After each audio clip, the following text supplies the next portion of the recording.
আজকে আমাদের এমসিকিউ সলিউশনের প্রথম লেকচার পঞ্চম অধ্যায়ের অর্থাৎ পঞ্চম অধ্যায়ের আমরা আজকে প্রথম লেকচার করতেছি এমসিকিউ। এক নাম্বার এমসিকিউ থেকে আমি আজকে মোট 50টি এমসিকিউ সলিউশন করে দেখাবো। এখানে মোট 200টি এমসিকিউ আছে। ধারাবাহিকভাবে আমাদের সকল এমসিকিউ সমাধান করা হবে। তো আমরা এক নাম্বার এমসিকিউ এখন খেয়াল করি। সবাই ঠিকঠাক মতো শুনতে পাচ্ছ কিনা একজন রেসপন্স করো, বা স্ক্রিন ঠিক মতো দেখা যাচ্ছে কিনা দ্রুত একটু রেসপন্স করো। পাচ্ছি ভাই, স্ক্রিনটা একটু বড় করে দেন। ওকে, থ্যাংক ইউ।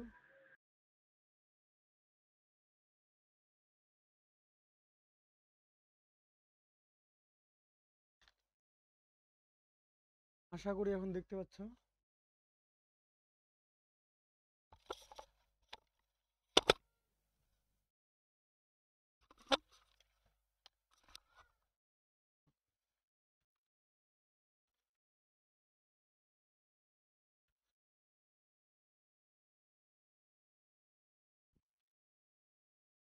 আমাদের এক নাম্বার এমসিকিউ বলছে যে প্রথম প্রজন্মের ভাষা বলা হয় কোনটিকে।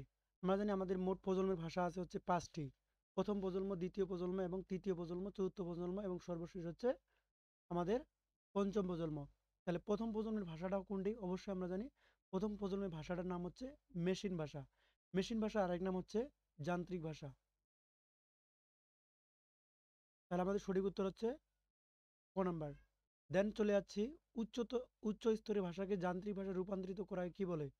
মানে এক কথায় আমাদের যে সি ভাষা, সি প্রোগ্রামিং ভাষা বা উচ্চতর যে ভাষাটা আছে, হ্যাঁ, উচ্চতর ভাষা অর্থাৎ তৃতীয়, চতুর্থ অথবা পঞ্চম প্রজন্মের যে ভাষাগুলো আছে, এগুলাকে যখন আমরা মেশিন ভাষায় কি করি, রূপান্তর করি তখন তাকে কি বলা, কিসের মাধ্যমে অনুবাদ করা হয়? উচ্চতর ভাষাকে যান্ত্রিক ভাষায় রূপান্তর করাকে কি বলে? অবশ্যই এটা সঠিক উত্তর হচ্ছে অনুবাদ। 2 নম্বরের সঠিক উত্তর হচ্ছে অনুবাদ করা। যদি কোনো প্রশ্ন বুঝতে একটু অসুবিধা হয় তাহলে অবশ্যই আমাকে কোশ্চেন করবে। 2 নম্বর প্রশ্নের উত্তর হচ্ছে অনুবাদ। এখন একটু বুঝাই দিয়ে আসি যে অনুবাদ কিভাবে হলো। আমরা জানি যে আমাদের মোট প্রজন্মের ভাষা হচ্ছে 5টি। তার মধ্যে তার মধ্যে হচ্ছে প্রথম প্রজন্মের ভাষাটা হচ্ছে মেশিন ভাষা। মেশিন ভাষা। মেশিন ভাষা বলতে আমরা কি বুঝি?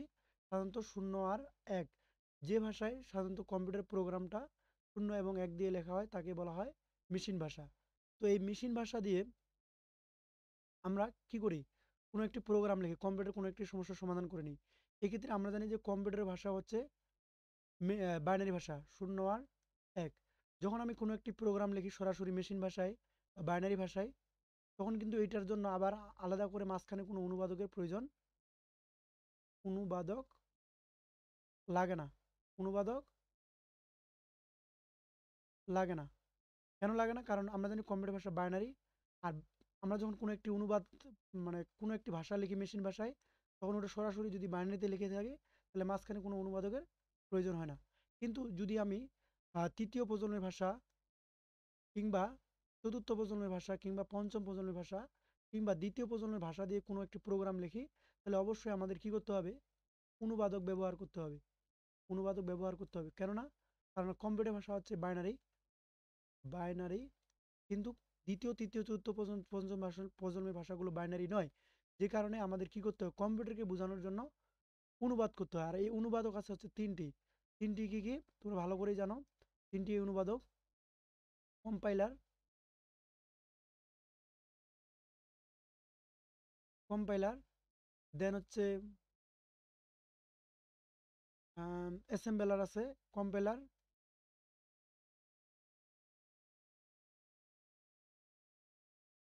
অ্যাসেম্বলার এবং হচ্ছে ইন্টারপ্রেটার।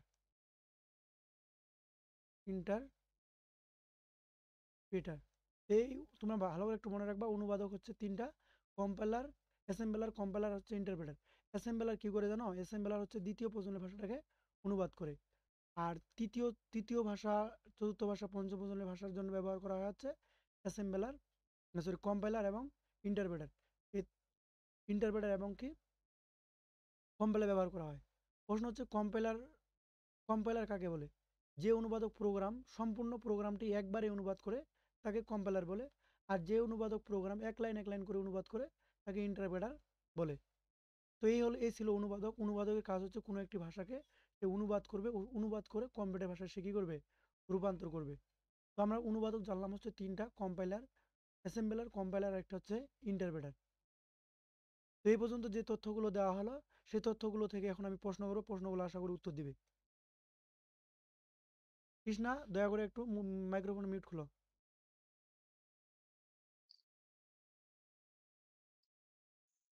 হ্যালো। অনুবাদক, অনুবাদক কাকে বলে? কাকে বলে? প্রশ্ন থেকে যাচ্ছে, অনুবাদক কাকে বলে? যে প্রোগ্রামের মাধ্যমে সোর্স প্রোগ্রামকে অবজেক্ট প্রোগ্রামে পরিণত করা হয় তাকে অনুবাদক বলে। এক কথায় আমরা যে কোডটা লিখি, আমরা যে কি বলে, আমরা যে প্রোগ্রামিং কোডটা লিখি, সেই কোডটাকে কি করতে হয়, মেশিন ভাষায় রূপান্তর করতে হয়। মেশিন ভাষায়, মেশিন ভাষায় রূপান্তর করতে হয়। আর যে কোডটা আমরা লিখি এটা হলো সোর্স। যখন আমি কোনো একটি প্রোগ্রাম লিখি তখন সেটাকে বলা হচ্ছে সোর্স। আর যখন আমার সেটা অনুবাদ করা হয়ে যায় তখন সেটার নাম হয়ে যাচ্ছে উৎস। অর্থাৎ সোর্স প্রোগ্রামকে উৎস প্রোগ্রামে রূপান্তর করার জন্য যাকে ব্যবহার করা হয় তাকে বলা হচ্ছে কি, অনুবাদক। তাহলে অনুবাদকের কাজ কি? সোর্স প্রোগ্রামকে উৎস ভাই, প্রোগ্রামকে রূপান্তর স্রোত আর করা। উৎস তো একটাই না? সরি, সোর্স, সোর্সের বাংলা অর্থ হচ্ছে উৎস। সোর্সের বাংলা অর্থ হচ্ছে উৎস। একটু জাস্ট মিসিংটা ক্লিয়ার করি। এখানে অবজেক্ট হবে, সোর্স প্রোগ্রাম এখানে হচ্ছে অবজেক্ট প্রোগ্রাম হবে, অবজেক্ট। আবার বলছি, আমরা যে প্রোগ্রামটি লিখে থাকি, লেখার পর অনুবাদ করে আমরা যে প্রোগ্রামটি পাই তখন সেটার নাম হয়ে যাচ্ছে অবজেক্ট প্রোগ্রাম। আর আমরা যখন লিখি কোনো একটি প্রোগ্রাম তখন সেটার নাম হচ্ছে সোর্স প্রোগ্রাম। তো সোর্স প্রোগ্রামকে কী করে মেশিন ভাষায় রূপান্তর করতে হয়। এক কথায় মেশিন ভাষা বলতে অবজেক্ট কোডে রূপান্তর করতে হয়। আর অবজেক্ট কোডে রূপান্তর করার জন্য যা ব্যবহার করি সেটা হচ্ছে কি, অনুবাদক। কারণ আমরা জানি অনুবাদক হচ্ছে তিনটা। কয়টা? তিনটা। কি কি? অ্যাসেম্বলার, ইন্টারপ্রেটার, একটা হচ্ছে কম্পাইলার। আশা করি এই পর্যন্ত ক্লিয়ার। এবার চলে যাই পরবর্তী প্রশ্নে। তাহলে এখানে এই প্রশ্নটাই বোঝানো হয়েছে যে উচ্চতর ভাষাকে যান্ত্রিক ভাষায় রূপান্তরিত করাকে কি বলে? উচ্চতর ভাষাকে যান্ত্রিক ভাষায় রূপান্তর করাকে কি বলে? অনুবাদ বলে। দেন পরের প্রশ্নে চলে যাচ্ছে, আহ, কোন ভাষা কোনো ধরনের রূপান্তর ছাড়া কম্পিউটার সরাসরি নির্বাহ করতে পারে? মানে কোনো ধরনের অনুবাদকের প্রয়োজন হয় না। তাহলে কোন ভাষা? নুপুর উত্তর দাও। কোন ভাষা কোনো ধরনের রূপান্তর ছাড়া কম্পিউটার সরাসরি নির্বাহ করতে পারে? মেশিন ভাষা এটা কি দে পাবনি কহ তো। তাই কনফিউজ? হ্যাঁ, মেশিন ভাষা হবে এটা। অবশ্যই মেশিন ভাষা। কেননা আমরা জানি মেশিন ভাষাতে কোনো ধরনের কি দরকার, প্রয়োজন পড়ে না। রূপান্তর প্রয়োজন পড়ে না। মানে এক কথা অনুবাদক প্রয়োজন দরকার নাই। অনুবাদক প্রয়োজন নাই, প্রয়োজন নাই। তাই আমরা বলতে পারি যে আহ, কি বলা যেতে পারে যে কোনো ভাষা কোনো ধরনের রূপান্তর ছাড়া, অর্থাৎ মেশিন ভাষা কোনো ধরনের রূপান্তর ছাড়া, কোনো ধরনের অনুবাদ ছাড়া কম্পিউটার সরাসরি কি করতে পারে, নির্বাহ করতে পারে বা বুঝতে পারে। দেন চলে যাচ্ছে পরবর্তী প্রশ্নে। আজকের প্রশ্নগুলো সম্পূর্ণ থিওরিটিক্যাল থাকবে, আগামীকাল আসবে ম্যাথমেটিক্যালে আসবে। এবার আসি 4 নম্বর প্রশ্ন। বলছে যে মেশিন ভাষায় রূপান্তরিত প্রোগ্রামকে কি বলে? মেশিন ভাষায় রূপান্তরিত প্রোগ্রামকে কি বলে? অবশ্যই মেশিন ভাষায় রূপান্তরিত প্রোগ্রামকে অবজেক্ট প্রোগ্রাম বলে। আমি আগে বলছি উৎস প্রোগ্রামকে কি করা হয়, মেশিন ভাষায় রূপান্তর করা হয়। আর মেশিন ভাষায় রূপান্তর করে যে প্রোগ্রামটি পাই সেই প্রোগ্রামটির নামটা হচ্ছে অবজেক্ট প্রোগ্রাম। দেন 5 নম্বর এমসিকিউ বলছে, মেশিন ভাষার অনুদিত হয় কোনটি? মেশিন ভাষায় অনুদিত হয় কোনটি? এটা একটু কনফিউজিং প্রশ্ন মনে হচ্ছে আমার। উত্তর আছে অপারেশন কোড। Operation code. এটা একটু পি দিয়ে রাখো সবাই নোটে, আমি একটু বুঝাই দেবো। 5 নাম্বার, জাস্ট খাতায় লিখে রাখো 5 নাম্বার। দেন পরবর্তী প্রশ্নে আছে 6 নাম্বার। কোনটি অনুবাদক প্রোগ্রাম? কোনটি অনুবাদক প্রোগ্রাম? আমরা জানি অনুবাদক প্রোগ্রাম হচ্ছে তিনটি: কম্পাইলার, ইন্টারপ্রেটার, আরেকটা হচ্ছে অ্যাসেম্বলার। তাহলে এখানে যেহেতু কম্পাইলার আছে তার মানে সঠিক উত্তর হচ্ছে কম্পাইলার। কোন ভাষায় লিখিত প্রোগ্রাম কম্পিউটার সরাসরি বুঝতে পারে? অবশ্যই মেশিন ভাষার কম্পিউটার সরাসরি কি করতে পারে, বুঝতে পারে।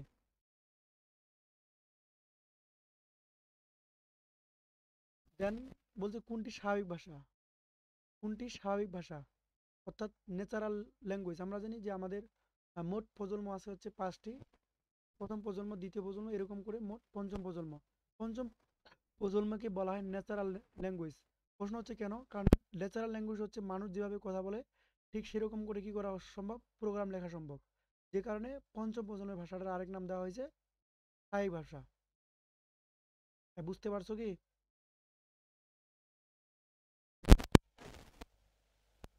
হ্যালো, পারছি ভাইয়া। আমরা কত নাম্বার এমসিকিউ ছিলাম? 7 নাম্বার। আচ্ছা, এই 8 নাম্বার, কোনটি 8 স্বাভাবিক ভাষা? 8 8 অবশ্যই 5GL অর্থাৎ 5 জেনারেশন ল্যাঙ্গুয়েজ, অর্থাৎ পঞ্চম পঞ্চম প্রজন্মের ভাষা, যেটাকে শর্টকাটে বলা হচ্ছে 5GL। তো 5GL-কে স্বাভাবিক ভাষা বলা হয়। তো আমি তোমাদের একটু নোট থেকে দেখা দিচ্ছি। দেখতে পাচ্ছ আমাদের প্রোগ্রামিং ভাষার প্রজন্ম 5 ভাগে ভাগ করা হয়। প্রথম প্রজন্মের ভাষাটা আরেক নাম হচ্ছে মেশিন ভাষা, দ্বিতীয় প্রজন্মের ভাষাটার নাম হচ্ছে অ্যাসেম্বলি ভাষা, তৃতীয় প্রজন্মের ভাষাটির নাম হচ্ছে উচ্চতর ভাষা এবং চতুর্থ প্রজন্মের ভাষার নাম হচ্ছে অতি উচ্চতর ভাষা। পঞ্চম প্রজন্মের ভাষাটার আরেক নাম হচ্ছে স্বাভাবিক বা ন্যাচারাল ভাষা। এখন প্রশ্ন বলতে পারো, হ্যাঁ, পঞ্চম প্রজন্মের ভাষাটার নাম হচ্ছে কেন স্বাভাবিক বা ন্যাচারাল ভাষা?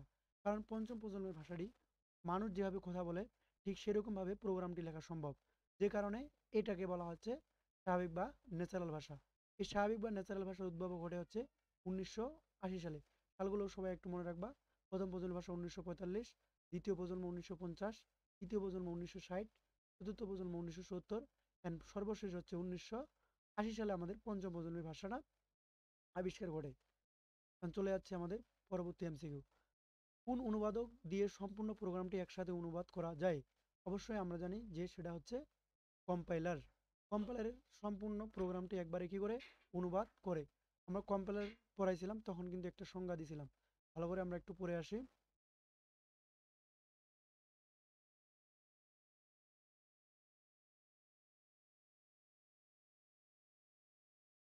এই বৈশিষ্ট্যগুলো আমি একটু নিচে আসতেছি, নিচে দেখাচ্ছি। এই যে আমরা দেখতে পাচ্ছি অনুবাদক, যে প্রোগ্রামের মাধ্যমে সোর্স প্রোগ্রামকে অবজেক্ট প্রোগ্রামে পরিণত করা হয় তাকে অনুবাদক বলে। অনুবাদকের প্রকারভেদ, অনুবাদক হচ্ছে 3 প্রকার: কম্পাইলার, ইন্টারপ্রেটার, একটা হচ্ছে অ্যাসেম্বলার। কম্পাইলার সি এবং C++ ভাষায় কী করে অনুবাদ করে, ইন্টারপ্রেটার জাভা, পাইথন ইত্যাদি আরও অনেকগুলো ভাষা অনুবাদ করে, কিন্তু অ্যাসেম্বলার শুধুমাত্র অ্যাসেম্বলি ভাষা কী করে অনুবাদ করে। আচ্ছা, কম্পাইলার ভাষা কাকে বলে? যে অনুবাদক প্রোগ্রাম সম্পূর্ণ প্রোগ্রামটি একসাথে পড়ে এবং একসাথে অনুবাদ করে তাকে কম্পাইলার বলে। তার মানে কম্পাইলার কী করবে? সম্পূর্ণ যতটা প্রোগ্রাম লিখবো, 10 লাইন, 15 লাইন, 20 লাইন, যত বড় প্রোগ্রামটা লিখি না কেন সম্পূর্ণ প্রোগ্রামটি একসাথে অনুবাদ করবে। কিন্তু তোমার অ্যাসেম্বলার বলছি ইন্টারপ্রেটার, ইন্টারপ্রেটার শুধুমাত্র এক লাইন এক লাইন করে অনুবাদ করবে। লেখা আছে যে অনুবাদক প্রোগ্রাম উৎস প্রোগ্রামকে এক লাইন করে কী করবে, অবজেক্ট প্রোগ্রামে অনুবাদ করে তাকে ইন্টারপ্রেটার বলে। মনে রাখবো, ইন্টারপ্রেটার এক লাইন করে অনুবাদ করে, কিন্তু কম্পাইলার হচ্ছে একসাথে সকল প্রোগ্রাম মানে সম্পূর্ণ প্রোগ্রামটি অনুবাদ করে। তাহলে আমরা বলছি এখানে যে কোন অনুবাদক দিয়ে সম্পূর্ণ প্রোগ্রামটি একসাথে অনুবাদ করা হয়। তাহলে সঠিক উত্তর কি বলা যেতে পারে? অবশ্যই সঠিক উত্তর হচ্ছে কম্পাইলার। সঠিক উত্তর হচ্ছে কম্পাইলার। দেন চলে যাচ্ছি পরবর্তী প্রশ্নে। পরবর্তী প্রশ্নে বলছে যে কোন ভাষা দিয়ে কম্পিউটার মেমোরি অ্যাড্রেসকে সঙ্গে সরাসরি সংযোগ সাধন করা সম্ভব? অবশ্যই মেশিন ভাষা। আম, কেননা মেশিন ভাষার সাহায্যে আমরা একবার সরাসরি কী করতে পারি, কম্পিউটার ব্যবহার করতে পারি। এক্ষেত্রে কোনো ধরনের অনুবাদক প্রয়োজন হয় না। এই জন্য বলা হয়েছে যে কোন ভাষা দিয়ে কম্পিউটার মেমোরি অ্যাড্রেসের সঙ্গে সরাসরি কী করা যায়, সংযোগ করা সম্ভব হয়। উত্তর হচ্ছে মেশিন ভাষা। কোনটি উচ্চতর ভাষা?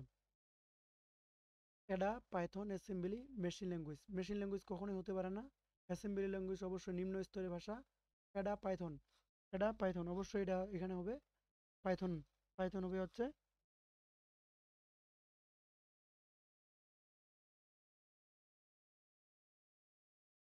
পাইথন হচ্ছে তোমার উচ্চতর ভাষা। ইয়েস, সঠিক উত্তর হচ্ছে পাইথন। যান্ত্রিক ভাষায় কোন স্তরের ভাষা বলা হয়? আচ্ছা, তোমরা কি 11 নম্বর এমসিকিউটা কি বুঝতে পারছো না? আর একটু বুঝাই দিতে হবে। 11 নম্বর এমসিকিউ, অ্যাসেম্বলি ভাষা একটু ক্লিয়ার করে আসি। আমরা যখন আমরা যখন প্রজন্মগুলোকে ভাগ করছিলাম, আমরা একটা চার্টের মাধ্যমে ভাগ করছিলাম, মনে পড়তেছে কি? এই যে দেখতে পাচ্ছ, কম্পিউটার প্রোগ্রামিং ল্যাঙ্গুয়েজ, ল লেভেল ল্যাঙ্গুয়েজ কোনগুলোকে বলা হয়? প্রথম প্রজন্ম এবং দ্বিতীয় প্রজন্ম, এগুলোকে বলা হচ্ছে ল লেভেল ল্যাঙ্গুয়েজ। ল লেভেল মানে বুঝতে পারছো, যেগুলো একবারে কম। হাই লেভেল ল্যাঙ্গুয়েজ অর্থাৎ উচ্চতর ভাষা। উচ্চতর ভাষার মধ্যে কে কে পড়ে? Third generation, fourth generation, fifth generation, অর্থাৎ তৃতীয়, চতুর্থ এবং হচ্ছে পঞ্চম প্রজন্মের ভাষা, তিনটাকে বলা হচ্ছে হাই লেভেল ল্যাঙ্গুয়েজ। তার মধ্যে এটি হচ্ছে অতি উচ্চতর ভাষা। ফোর্থ ল্যাঙ্গুয়েজটাকে বলা হচ্ছে অতি উচ্চতর ভাষা। তাহলে আমরা এইখানে অপশনে যেহেতু আমাদের কি কি আছে দেখি। অপশনে আছে হচ্ছে, আমরা দেখতে পাচ্ছি কোনটি উচ্চতর ভাষা। অ্যাসেম্বলি ল্যাঙ্গুয়েজ কখনোই হতে পারে না, কারণ অ্যাসেম্বলি ভাষা হচ্ছে দ্বিতীয় প্রজন্মের ভাষা, যেটি হচ্ছে ল লেভেল ল্যাঙ্গুয়েজ। এটাও হতে পারে না। এডা এবং পাইথন, এই দুটার মধ্যে এডা হচ্ছে আমরা সাধারণত এডা, পাইথন এগুলা তৃতীয় চতুর্থ দ্বিতীয় প্রজন্মে এডা ব্যবহার করি। তৃতীয় প্রজন্মে আমরা শুধুমাত্র পাইথন, বা চতুর্থ প্রজন্মে কিংবা পঞ্চম প্রজন্মে ব্যবহার হয়ে থাকে। সেক্ষেত্রে পাইথনকে বলা যেতে পারে উচ্চতর ভাষা। যান্ত্রিক ভাষায় কোন স্তরের ভাষা বলা হয়? বলো তো, যান্ত্রিক ভাষায় কোন স্তরের ভাষা বলা হয়? একজন রেসপন্স করো। 12 নম্বর এমসিকিউ। নিম্ন স্তরের। ইয়েস, উত্তর হচ্ছে নিম্ন স্তরের ভাষা। যান্ত্রিক ভাষায় কোন স্তরের ভাষা বলা হয়? নিম্ন স্তরের ভাষা। কিছুক্ষণ আগে বলে আসলাম যে আমরা জেনে আসলাম যে প্রজন্ম মোট হচ্ছে আমরা জানি 5টি।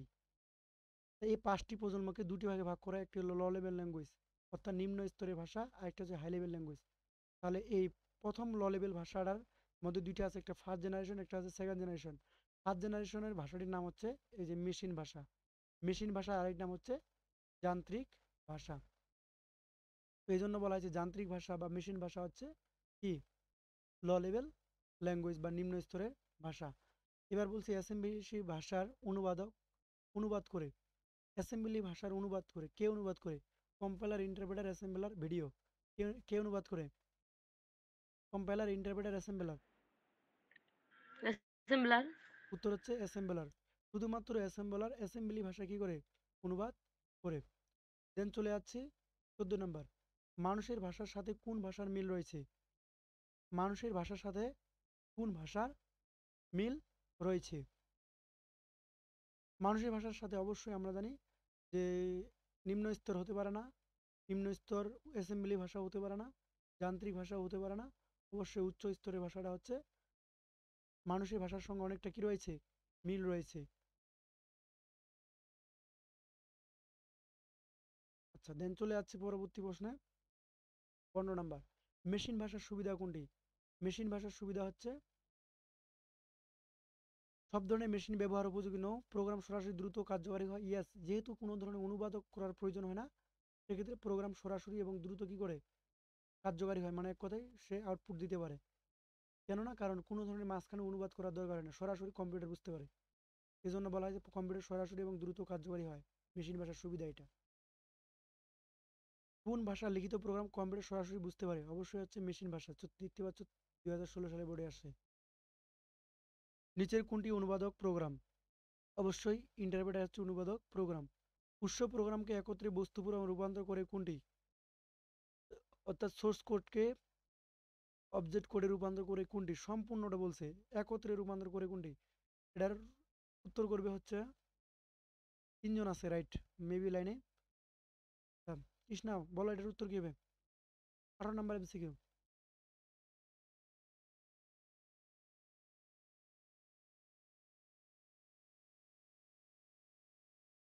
শুনতে পাচ্ছ? কম্পাইলার। Compiler right. কেননা আমরা জানি কম্পাইলার হচ্ছে কি করে? সম্পূর্ণ প্রোগ্রামটি একসাথে অনুবাদ করে। এজন্য সঠিক উত্তর হচ্ছে কম্পাইলার। বলছে একত্রে বস্তু প্রোগ্রামে রূপান্তর করে, তার মানে উত্তর হচ্ছে কম্পাইলার। অনুবাদক সফটওয়্যার কয় ধরনের? অবশ্যই আমরা জানি 3 ধরনের। প্রোগ্রামিং ভাষার সর্বনিম্ন স্তর কোনটি? প্রোগ্রামিং ভাষার সর্বনিম্ন স্তর হচ্ছে, সর্বনিম্ন স্তর যেহেতু বলছে, সেহেতু অবশ্যই মেশিন ভাষা হবে। দেন এখানে বলছে ইন্টারপ্রেটারের প্রোগ্রামকে, ইন্টারপ্রেটার প্রোগ্রাম কি করে? অর্ধেক অর্ধেক লাইন অনুবাদ করে, একসাথে 5 লাইন অনুবাদ করে, একসাথে পুরো প্রোগ্রাম অনুবাদ করে, এক লাইন এক লাইন করে অনুবাদ করে। সঠিক উত্তর সুস্মিতা বলো। হ্যাঁ, এক লাইন করে। ইয়েস, কম্পাইলার সম্পূর্ণ প্রোগ্রাম একসাথে অনুবাদ করে, বাট ইন্টারপ্রেটার এক লাইন করে অনুবাদ করে। 4GL বলতে কি বোঝায়? 4GL বলতে কি বোঝায়? অতি উচ্চতর ভাষা, উচ্চতর ভাষা, মধ্যম স্তরের ভাষা, নিম্ন স্তরের ভাষা। বলেন 22 নম্বর এমসিকিউ কি হবে? উত্তর অলরেডি দিয়ে অতি আসছি। উচ্চতর। অতি উচ্চতর, রাইট। আমি আগেই বলছি, তৃতীয়, চতুর্থ, পঞ্চম এগুলাকে উচ্চতর ভাষা বললেও শুধুমাত্র চতুর্থ প্রজন্মের ভাষাটার আরেকটা নাম দেওয়া আছে, অতি উচ্চতর ভাষা। কোনটি চতুর্থ প্রজন্মের ভাষা? আমরা দেখতে পাচ্ছি এখানে অনেকগুলো ভাষা আছে, BASIC, Pascal, CSL, intellect. 23 number MCQ. আচ্ছা, 23 নাম্বার এমসিকিউর উত্তর দেওয়ার চেষ্টা করো, আমি সঠিক উত্তরটা বলে দিচ্ছি। বলে এটা সঠিক উত্তর কি হবে? 23 নাম্বার এমসিকিউ। গ ঘ ঘ CSL। গ হবে ইন্টেলেক্ট। উত্তর হচ্ছে সিএসএল। সঠিক উত্তর হচ্ছে কোনটি চতুর্থ প্রজন্মের ভাষা? অবশ্যই সিএসএল। প্রুফ দিতে হবে। রাইট, আমি প্রুফ নিয়ে আসতেছি। আমি বলছিলাম কোনটি চতুর্থ প্রজন্মের ভাষা, অবশ্যই উত্তর হচ্ছে সিএসএল। তো সিএসএল কিনা আমি তোমাদের একটু প্রুফ দিচ্ছি। তো দেখতে পাচ্ছ আমি সার্চ দিচ্ছি হচ্ছে চ্যাট জিপিটিতে যে সিএসএল কোন প্রজন্মের ভাষা। সঠিক উত্তর হচ্ছে চতুর্থ প্রজন্মের ভাষা। সিএসএল এর পূর্ণ হচ্ছে কন্ট্রোল সিকোয়েন্স ল্যাঙ্গুয়েজ।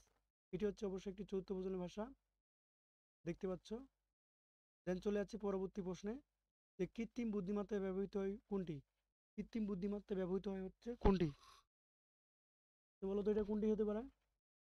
কৃত্রিম বুদ্ধিমত্তায় ব্যবহৃত হয় কোনটি? ঘ নাম্বার হবে। উত্তর হচ্ছে প্রোলগ। ইয়েস, সঠিক উত্তর হচ্ছে প্রোলগ, এটার সঙ্গে আমি একমত। দেন চলে যাচ্ছি পরে 25 নম্বর প্রশ্নের উত্তর। নিচের কোনটি তৃতীয় প্রজন্মের ভাষা? অবশ্যই সি হচ্ছে তৃতীয় প্রজন্মের ভাষা, বারবার এটা একটু মনে রাখবা। সি ভাষাটা হচ্ছে তৃতীয় প্রজন্মের ভাষা। কোনটি নিচের কোনটি চতুর্থ প্রজন্মের ভাষা? 26 নম্বর এমসিকিউ খেয়াল করো। উত্তর হচ্ছে এসকিউএল। এসকিউএল হচ্ছে চতুর্থ প্রজন্মের ভাষা। ওটা হবে। হ্যাঁ। 26 নাম্বার, নিচের কোনটি চতুর্থ প্রজন্মের ভাষা? এসকিউএল। তারপর আমি তোমাদের শিওর করে দিচ্ছি যে এসকিউএল চতুর্থ প্রজন্মের ভাষা কিনা।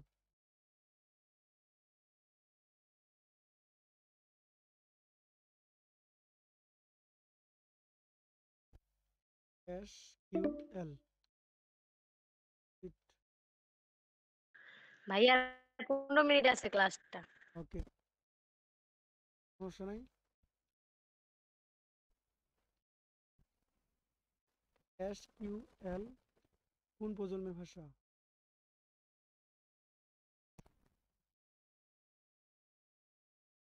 দেখতে পাচ্ছ, এসকিউএল হচ্ছে চতুর্থ প্রজন্মের ভাষা। সঠিক উত্তর, রাইট।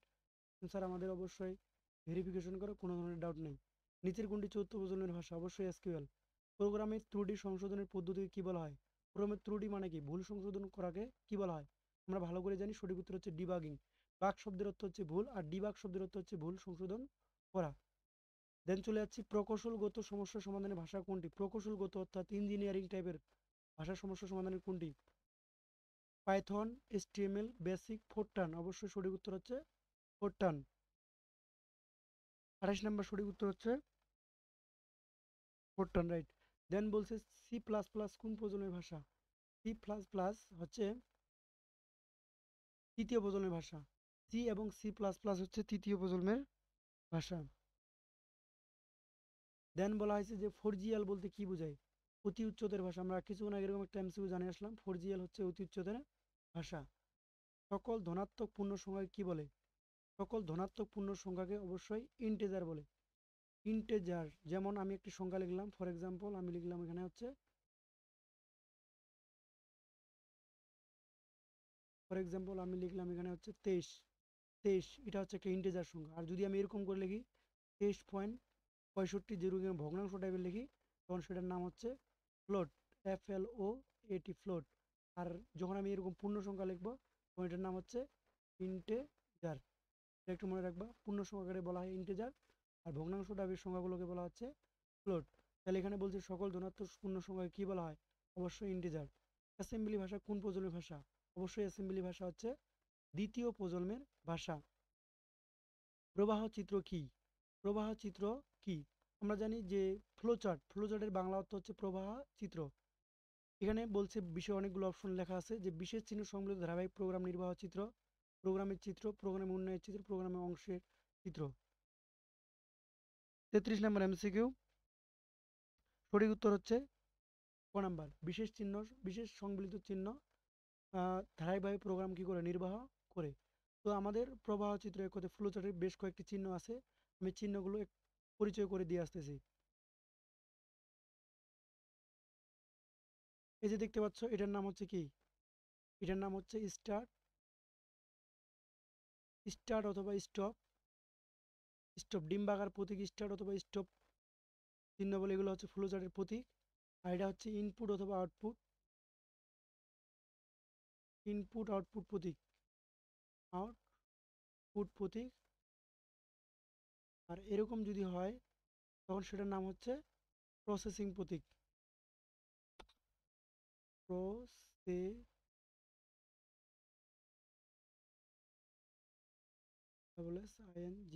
প্রসেসিং প্রতীক, অর্থাৎ এটা হচ্ছে প্রক্রিয়াকরণ, প্রক্রিয়াকরণ, ঠিক আছে।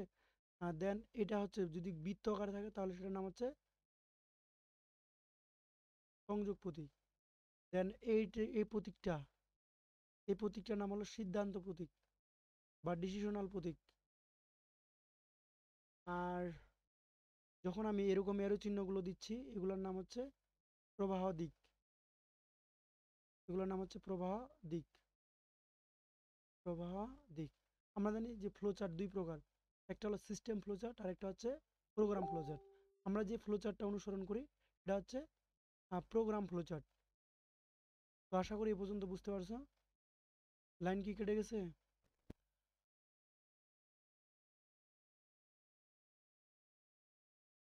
আশা করি বুঝতে পারছো। 33 নম্বর এমসিকিউ, প্রভাব বিশেষ চিহ্ন সম্মিলিত ধারাবাহিক প্রোগ্রাম নির্বাহ চিত্র। প্রোগ্রামের ক্ষেত্রে ইনপুট এবং আউটপুট হিসাবে চিহ্ন ব্যবহৃত হয় কোনটি? বলো তো এটা সঠিক উত্তর কি হবে? আমি কিছুক্ষণ আগে প্রতীকগুলো পরিচয় করাই দিলাম। সুস্মিতা বলো সঠিক উত্তর ঘ কোনটি? ঘ ইয়েস, সঠিক উত্তর হচ্ছে ঘ নাম্বার। এটি হচ্ছে আমাদের ইনপুট এবং আউটপুট প্রতীক। ঘ হবে ভাইয়া, ঘ। Right, thank you. দেন চলে যাচ্ছি আমি পরবর্তী প্রশ্নে। পরবর্তী প্রশ্নে বলছে যে প্রোগ্রাম ফ্লোচার্ট প্রক্রিয়াকরণের জন্য কোন প্রতীকটি ব্যবহৃত হয়? প্রক্রিয়াকরণের জন্য কোন প্রতীক ব্যবহার করে? বৃত্ত, আয়তক্ষেত্র, সামান্তরিক, রম্বস। বৃত্ত, এটি দেখতে পাচ্ছি বৃত্ত, এটি হচ্ছে সংযোগ প্রতীক। আর আয়তক্ষেত্র বলতে এটাকে বোঝানো হচ্ছে, আয়তক্ষেত্র হচ্ছে তোমার কোন প্রতীক? প্রক্রিয়াকরণ প্রতীক। তার মানে সঠিক উত্তর হচ্ছে গ নাম্বার। দেন পরের প্রশ্নে চলে যাচ্ছি 36 নাম্বার। প্রোগ্রাম ফ্লোচার্ট প্রক্রিয়াকরণের চিহ্ন কোনটি? সঠিক উত্তর হচ্ছে, যেহেতু আয়তক্ষেত্র, আয়তক্ষেত্র প্রক্রিয়াকরণ প্রতীক, লেকিন আয়তক্ষেত্রের সিম্বল হচ্ছে এটা, তাই না? ওকে। দেন প্রিন্ট অ্যাপ এর সাহায্যে ডেটা কোথায় পাঠানো হয়? ইনপুটের মান ইনপুটের মাধ্যমে, আউটপুটের মান আউটপুটের মাধ্যমে, ইনপুট মান আউটপুটের মাধ্যমে, আউটপুটের মান ইনপুটের মাধ্যমে। সঠিক উত্তর 37 নাম্বার, ইনপুটের মান আউটপুটের মাধ্যমে। অর্থাৎ কোনো একটি কথা, কোনো একটি লেখাকে যদি আমরা আউটপুট দিতে চাই, তাহলে আমরা কোন ফাংশন ব্যবহার করব? Printf function. তাহলে ইনপুটের মান আউটপুট ব্যবহার করার জন্য আমরা কি ফাংশন ব্যবহার করি? Printf function. সঠিক উত্তর হচ্ছে গ নাম্বার। দেন চলে যায় পরবর্তী প্রশ্নে, কোনটি ফ্লোচার্টের সংযোগ প্রতীক? আমরা জানি গ নাম্বারটা হচ্ছে সংযোগ প্রতীক, বৃত্তাকার যে প্রতীক এটা হচ্ছে সংযোগ প্রতীক। দেন পরের প্রশ্নে বসে যে প্রবাহ চিত্র প্রক্রিয়াকরণের প্রতীক কোনটি? প্রবাহ চিত্র প্রক্রিয়াকরণ প্রতীক কোনটি? প্রক্রিয়াকরণ বলছি, তাহলে প্রক্রিয়াকরণ বলতে কোনটা বোঝায়? অবশ্যই আমাদের এই যে এটা কিছুক্ষণ আগে শিখে আসলাম। ফ্লোচার্টের এই যে প্রতীকটা দেখতে পাচ্ছ, এটা হলো বৃত্ত আকারের একটি, এই প্রতীকটির অর্থ হলো কি করা? সংযোগ দেওয়া। বৃত্ত আকারের প্রতীকের কাজ হচ্ছে সংযোগ দেওয়া, এক কথায় সংযোগ প্রতীক। দেন পরবর্তী প্রশ্নে 41 নম্বর এমসিকিউ বলছে, প্রোগ্রামে কোন ধরনের ভুলের জন্য কম্পিউটার বার্তা দেয়? এক কথায় আমরা জানি প্রোগ্রাম তৈরি করতে অনেকগুলো ভুল হয়, তার মধ্যে একটা ভুল হচ্ছে সিনট্যাক্স এরর। প্রশ্নে বলতে পারে স্যার সিনট্যাক্স এরর কোনটি? সিনট্যাক্স এরর হচ্ছে যেমন বানানগত ভুল, বানানগত ভুল অর্থাৎ বড় হাতের জায়গা ছোট হাতে লিখছো, কিংবা ছোট হাতের জায়গা বড় হাতে লিখছো, কিংবা দেখা যাচ্ছে তুমি একটি ফাংশনের নাম লিখতে ভুল করছো, বা একটি মানে একটা কি চলক ডিক্লেয়ার করতে ভুল করছো। এই ধরনের ভুলগুলোকে বলা হচ্ছে সিনট্যাক্স এরর। তাহলে সিনট্যাক্স এরর বলতে কি বুঝালাম? যে ছোট হাতের জায়গা বড় হাতের, কিংবা বড় হাতের জায়গা ছোট হাতের, কিংবা বানানগত যে ভুল, সেই ভুলগুলোকে বলা হচ্ছে সিনট্যাক্স এরর। সমপ্রবৃত সম সমপ্রকৃতির ডেটার সমাবেশকে কি বলা হয়? সমপ্রকৃতির ডেটার সমাবেশকে একত্রে অ্যারে বলা হয়। তো আমরা অ্যারে নিয়ে ওরকম আলোচনা করে নিই, পরবর্তী আলোচনা করার চেষ্টা করব। শর্টকাটে একটু মুখস্থ করে নিও যে প্রকৃতির ডেটার সমাবেশকে একত্রে বলা হচ্ছে অ্যারে। দেখতে পাচ্ছ প্লাস প্লাস এন এর সমতুল্য মান কোনটি? এটা দ্বারা কি বোঝাচ্ছে? এন এর মানটা এক এক করে কি পাচ্ছে? বৃদ্ধি পাচ্ছে। তো প্লাস প্লাস এন যে কথা, N equal N plus one, একই কথা। এই জিনিসটা একটু মনে রাখবা। 43 number MCQ, N equal N plus one যে কথা, কেউ যদি এরকম করে লেখে এন প্লাস প্লাস, একই কথা। এন এর মানটা এক এক করে কি পাচ্ছে? বৃদ্ধি পাচ্ছে, এটা দ্বারা বোঝানো হচ্ছে। অথবা এটাকে বলা হচ্ছে পোস্ট ইনক্রিমেন্ট, এটার নাম হচ্ছে পোস্ট ইনক্রিমেন্ট। বাট যদি প্লাসটা আগে থাকে এরকম, তাহলে এটার নাম হচ্ছে প্রি ইনক্রিমেন্ট। এটার নাম হচ্ছে পোস্ট ইনক্রিমেন্ট, এটার নাম হচ্ছে প্রি ইনক্রিমেন্ট। অর্থাৎ এটা পরে বাড়বে, এটা হচ্ছে আগে বাড়বে। এর এন এর মানটা এখানে আগে বাড়বে আর এখানে এন এর মানটা পরে বাড়বে। এজন্য এটার নাম হচ্ছে পোস্ট ইনক্রিমেন্ট আর এটার নাম হচ্ছে প্রি ইনক্রিমেন্ট। দেন স্পিকার গুলা ভাই তাড়াতাড়ি শেষ করে। তো আমরা ছিলাম হচ্ছে 44 নাম্বার এমসিকিউতে, সরি 43 নাম্বার এমসিকিউতে। এখন হচ্ছে 44 নাম্বার। 44 নাম্বার এমসিকিউ বলছে যে প্রোগ্রামের ভুল ত্রুটি খুঁজে বের করে তার সংশোধনের পদ্ধতি কি বলে? অবশ্যই ডিবাগিং বলে। ডিবাগিং কাকে বলে? কোনো একটি প্রোগ্রামে ভুল সংশোধন করাকে ডিবাগিং বলে। তাহলে এখানকার সঠিক উত্তর হচ্ছে ঘ নাম্বার। সঠিক উত্তর হচ্ছে ঘ নাম্বার। দেন চলে যাচ্ছি পরবর্তী প্রশ্নে। সুডো শব্দের অর্থ কি? সুডো শব্দের অর্থ হচ্ছে ছদ্ম। অর্থাৎ কোনো একটি প্রোগ্রাম তৈরি করার পূর্বে যদি আমি কোনো একটি কোডের মতো একবারে হুবহু সি প্রোগ্রামের মতো লিখি ছদ্ম প্রোগ্রাম, তখন সেই কোডটার নাম হচ্ছে সুডো কোড। সুডোর বাংলা অর্থ হচ্ছে ছদ্ম, মনে রাখবা। দেন চলে যাচ্ছি পরবর্তী প্রশ্ন। 43 নাম্বার বলছে কোনটি সম্পর্কযুক্ত অপারেটর? সম্পর্কযুক্ত অর্থাৎ রিলেশনাল অপারেটর। আমরা জানি অনেকগুলো অপারেটর আছে, তার মধ্যে এটাকে বলা হচ্ছে রিলেশনাল অপারেটর। দেন সি হচ্ছে উচ্চতর প্রোগ্রামিং ভাষা। অবশ্যই সি হচ্ছে একটি প্রোগ্রামিং ভাষা, যেটি হচ্ছে তৃতীয় প্রজন্মের ভাষা এবং এটাকে আরেক নাম হচ্ছে উচ্চতর প্রোগ্রামিং ভাষা। সি ভাষায় লেখা প্রোগ্রামকে কি কোড বলা হয়? অবশ্যই সি ভাষায় লেখা প্রোগ্রামকে সোর্স কোড বলা হয়। আমি জানি বা আমরা জানি ভালো করে যে যখন কোনো একটি প্রোগ্রাম আমরা লিখি তখন সেই প্রোগ্রামটার নাম হচ্ছে সোর্স প্রোগ্রাম। দেন চলে যাচ্ছি পরবর্তী প্রশ্নে। প্রোগ্রামের ভিত্তি কোনটি? প্রোগ্রামের ভিত্তি কোনটি? অবশ্যই কোডিং। কোডিং হচ্ছে প্রোগ্রামের প্রথম ভিত্তি। ভিত্তি মানে কি? শুরু। শুরু বলতে কি বোঝায়? প্রথমে আমাদের কি করতে হয়? কোডিং। কোডিং করতে হয়। 49 নাম্বার ঠিক, কোডিং। ইয়েস, সঠিক উত্তর হচ্ছে কোডিং। দেন পরবর্তী প্রশ্নে চলে যাচ্ছে সর্বশেষ আজকের ক্লাসে। 50 নাম্বার এমসিকিউ, কোনটি সি ভাষার ফাংশন? আমরা জানি ফাংশন চেনার উপায় কি? যে এরকম প্রথম বন্ধনী থাকবে, তার সামনে এরকম লেখা থাকবে প্রিন্ট অ্যাপ, স্ক্রিন অ্যাপ, এগুলো হচ্ছে কি? ফাংশন। ইন্টিজার, এটা হচ্ছে একটা data type. Integer data type. Studio dot is একটি হেডার ফাইল। ফর একটা লুপের নাম আর প্রিন্ট অ্যাপ হচ্ছে একটা ফাংশনের নাম। বেশ কয়েকটি ফাংশনের নাম আজকের ক্লাসের মধ্য দিয়ে বলার মধ্য দিয়ে আমরা আজকে কি করব? আমাদের ক্লাসে শেষ করব। তো আমাকে সর্বশেষ ক্লাসে আজকে অ্যান্সার করবে হচ্ছে নূপুর। বলো কয়েকটি ফাংশনের নাম, 5টি যে কোনো ফাংশনের নাম বলো।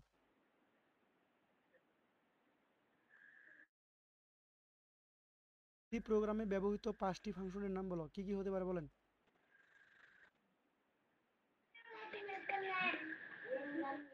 পুটএপ, গেটএস, আমি লিখে আসি একটু। Printf. Printf, PRINT, printf. Printf হচ্ছে একটি ফাংশন। অ্যাপটা অবশ্যই পাশেই হবে, তাই না? প্রিন্ট অ্যাপের এখানে কি স্পেস হবে নাকি কাছে হবে বলেন? কাছেই। কাছেই। তাহলে প্রিন্ট অ্যাপ এটা একটা ফাংশন। Then scanf. হুম, স্ক্যানএপ, স্ক্রিন অ্যাপ স্ক্যানএপ, এটাও একটা puts, function. Gets. Gets, gets এটাও একটা ফাংশন। পুট এস এটাও একটা ফাংশন। দেন হচ্ছে get CS, get return CS zero get. এটা হচ্ছে একটা কি? ফাংশন। আরো অনেকগুলো ফাংশন আছে কিন্তু আমরা বহুল ব্যবহৃত এই ফাংশনগুলো কি করি? ব্যবহার করি। প্রিন্ট অ্যাপ হচ্ছে কি ফাংশন? Output function. আউটপুট দেওয়ার জন্য ব্যবহার করা হয়। স্ক্রিন অ্যাপ হচ্ছে সরি ইনপুট। স্ক্রিন অ্যাপ হচ্ছে ইনপুট ফাংশন। দেন গেট এস, গেট গেট মানে গ্রহণ করা, তাই তো? গেট এস, গেটের এর হচ্ছে কোন ফাংশন? আউটপুট না ইনপুট বলো? পুট মানে রাখা। যাই হোক, আমরা প্রিন্ট অ্যাপের পরিবর্তে গেটএসও ব্যবহার করতে পারি, কিন্তু গেটএস অতটা ব্যবহার করা হয় না। তাহলে আমরা বলতে পারি গেটএস হচ্ছে কি প্রিন্টএফ ফাংশন। আবার পুটেসেরও কাজ হচ্ছে আহ, আ- এটা হলো ইনপুট ফাংশন, ঠিক আছে। দেন গেট সিএস হচ্ছে প্রোগ্রামটি শেষ করার জন্য কি করা হয়, ব্যবহার করা হয়। তাই আপনার ক্লিয়ার? তো আশা করি আজকের ক্লাস হচ্ছে এ পর্যন্তই। 1 থেকে 50 নাম্বার এমসিকিউ পর্যন্ত আমরা শেষ করলাম। তো আগামী ক্লাসে আমাদের ভাইয়া এখন 5 নাম্বার ঠিক আছে। আচ্ছা 5 নাম্বার টিকটা, ওকে 5 নাম্বার। তো আমরা 5 নাম্বার যে এমসিকিউটা কনফিউজ ছিলাম, এটা একটু কনফিউজিং আমি দূর করে দিচ্ছি। এখানে বলা আছে মেশিন ভাষা অনুদিত হয় কোনটি? কি রে? অবশ্যই অনুদিত কোড হচ্ছে অপারেশন কোড। তো আমরা সঠিক উত্তরটা একটু জেনে আসি। তো আমি এখানে দেখতে পাচ্ছি লিখে দিয়েছি মেশিন ভাষা অনুদিত কোড কোনটি, সঠিক উত্তর দিয়ে দিয়েছে হচ্ছে অপারেশন কোড। ব্যাখ্যাটা দেখি একটু কি বলছে। মেশিন ভাষা হলো সবচেয়ে নিচের স্তরের ভাষা, যা সরাসরি কম্পিউটার প্রসেস বুঝতে পারে না। এজন্য আমরা কি ব্যবহার করি, কম্পাইলার ব্যবহার করি। ভালো কথা। এ ভাষায় যা অনুদিত হয় সেটা হলো অপারেশন কোড। অপারেশন কোড নির্দেশ করে কোন ধরনের কাজটি প্রসেস করবে। অপারেশন কোডের কাজ হচ্ছে যে এটা কোন ধরনের কাজ করবে, এটা কি যোগ করবে নাকি বিয়োগ করবে, নাকি গুণ করবে নাকি ভাগ করবে, এরকম কিছু বুঝাইছি। তাই বলা হয়েছে অপারেশন কোড মেশিন ভাষা অনুদিত হয়, সেজন্য সঠিক উত্তর হচ্ছে অপারেশন কোড।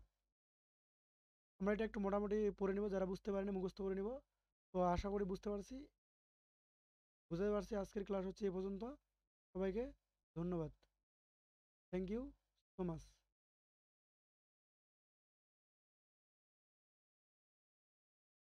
আগামী ক্লাসে সবাইকে দ্বিতীয় পর্বে আমাদের 51 থেকে 100 নাম্বার ক্লাস দেখার জন্য অনুরোধ করা হলো। Thank you so much. আজকের ক্লাসে বন্ধু সবাইকে ধন্যবাদ।